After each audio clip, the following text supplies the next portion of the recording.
Outra que nós temos aqui situação também, e é de difícil controle, nós chamamos que é a mosca branca. A mosca branca ela é um inseto sugador e ele causa diversos danos diretamente à planta.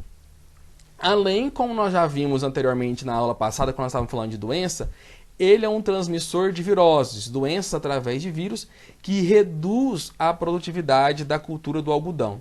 Então nós chamamos aí a mosca branca de um grande vilão, principalmente da questão do seu comportamento. Né? Como ela é um migrador, você faz a aplicação aqui, ela pode ir para outra área, então isso acaba dificultando muito daí. Então ela pode estar presente desde a emergência até a abertura dos capulhos. O nível de controle é quando você tem 20% das plantas infestadas ou com o início desse nomezinho aqui em inglês, que seria de presença ali da formação da sua colônia especificadamente. O ciclo total da mosca de pupa até a parte adulta aqui, de ovo, né, até a parte adulta, demora em média de 28 dias. E isso depende do que? Da temperatura especificadamente. Quanto mais quente, melhor seria para reduzir o ciclo, então melhor para ela. Né? Em comparação aqui com temperaturas mais frias, você tem uma demanda maior de dias. E além desses danos, né, de sugar seiva, de emitir ali processos, ela pode causar um mosaico, que é uma doença, fumagina ou algodão doce, que são imagens que nós vamos ver agora.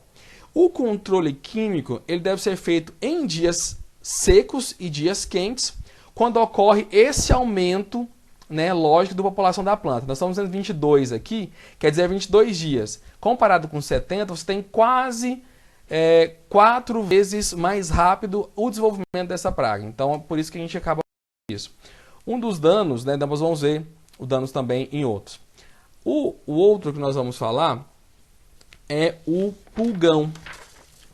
O que o pulgão faz? Ele é uma praga também sugadora, que também tem como convivência a vivência em colônias, ou seja, em grandes quantidades, principalmente na parte inferior, a parte de baixo, e nos brotos mais novos dessa planta. Caracterizado tanto o anterior que nós estamos falando, que era a mosca branca, como o pulgão, nas partes acima do terço médio das plantas, então acaba sobrevivendo ali. Nas infestações mais severas, ele pode causar encarquilhamento de folhas e também uma mela, né, que é provocada por uma substância açucarada, que é produzida pelo pulgão, e acaba sendo altamente prejudicial porque ele acaba caramelizando o algodão. É como se você pegasse, vamos pensar do algodão doce, e você apertasse aquele algodão doce, então você acaba caramelizando aquilo ali, né? Então a mesma coisa acontece com o algodão por causa da presença então do pulgão. O ataque, ele vai desde 5 até 100 dias após a emergência, então do nascimento até a formação dos primeiros capulhos. O controle ele pode ser realizado através da implementação de inimigos naturais, como joaninhas, tesourinhas, aranha, percevejo, e também com pesticidas, lógico, com a presença de inseticidas. Não, um nível de controle, a infestação maior que 3 pulgão por folha, ou de 5 a 10% das folhas com pulgão. O ciclo do pulgão varia de 23 a 33 dias, dependendo aí da temperatura. E como aqui nós temos danos causados por vermelhão, que é uma doença que nós estudamos, o mosaico e o algodão doce, que é essa característica de transformar o algodão em particularidades, que nós vamos ver isso posteriormente. Então, aqui nós temos essas duas figuras que nós acabamos de falar. O algodão doce seria devido à eliminação das suas substâncias. Ele transformar o algodão assim, numa forma mais pastosa, mais densa, como se fosse aquela consistência que você realmente aperta. E aqui também o dano do mosaico, né? Que esse, em condições mais severas, leva a esse encarquilhamento de folhas e um crescimento reduzido devido aí ao encurtamento dos nós e dos entrenós que é ocasionado por essa planta. E aí nós temos também a questão de nós evidenciarmos a questão das lagartas. As lagartas também ela tem um complexo muito grande de destruição. Primeiro, como a gente já sabe, as lagartas elas podem se alimentar tanto de folhas, como de caule, como dos próprios frutos. E quanto mais isso acontecer, mais prejuízo ela vai ocasionar. No caso, nós precisamos então de ter um certo reconhecimento de qual lagarta nós estamos falando dentro deste processo. Então nós temos que analisar, primeiro, se o comportamento, os danos que ela ocasiona ou até mesmo a sua própria estrutura física. Quando nós estamos falando de estrutura física, nós estamos falando de observar, principalmente em lupa, esses pequenos aqui que nós temos, que são os pelos que incidem aí sobre a lagarta.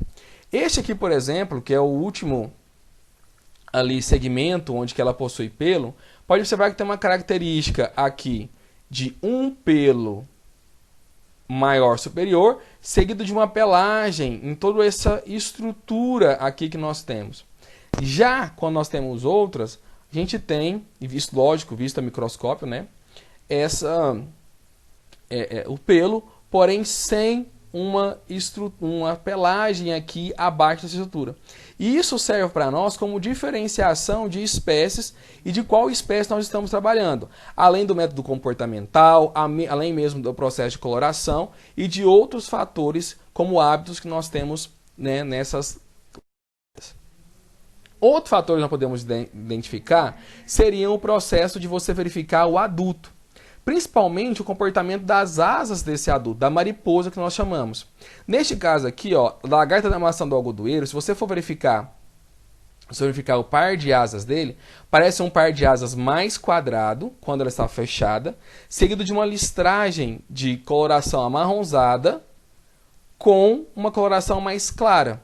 E o restante um terço mais médio, né?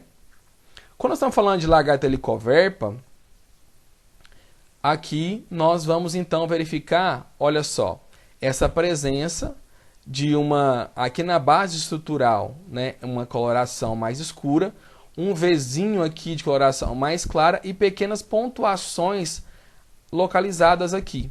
Então nós vamos verificar aqui, ó, o adulto que nós vimos lá, né, que tinha aquela pelagem inicial, um pelo somente e vários pelos embaixo, lagarta da maçã, helicoverpa somente com o pelinho sem, além de verificarmos esse processo do adulto.